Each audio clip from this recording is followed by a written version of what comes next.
With just about a month to go before the royal wedding, London is gearing up for one of the largest events in the UK's 2,000-year history and England's 2,000-year history. Souvenir stands are stocking up, monuments are getting a fresh buffing and coat of paint, and there's also a renewed focus on security and just how prepared London is from that angle, especially in the light of this weekend. Kelly Cobiella joins us now. Nice to see you. Nice to be here with you. You're taking a look at whether or not London is actually prepared at this point for the upcoming wedding. That's right, Erica. And London security was really put to the test over the weekend when nearly 500,000 people filled the streets to protest. It did not end well, and even larger numbers are expected on the wedding day. It's these chaotic scenes of violence and looting that have British authorities on edge. Weekend protests against budget cuts saw the streets of London besieged with 450,000 people. More than 200 arrests were made. And Scotland Yard is now warning that violent anarchists might be targeting the royal wedding.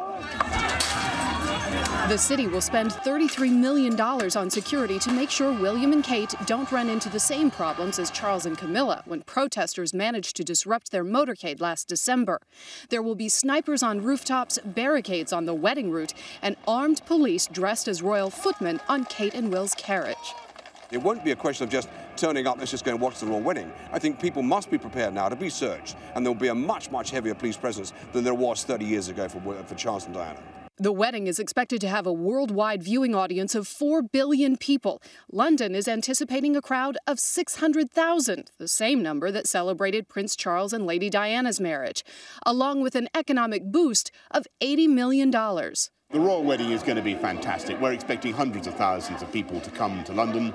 The transport system is going to run on rails. We're making sure of that. There's going to be street parties around the city, and I hope very much that people will enjoy themselves in a suitably dignified fashion.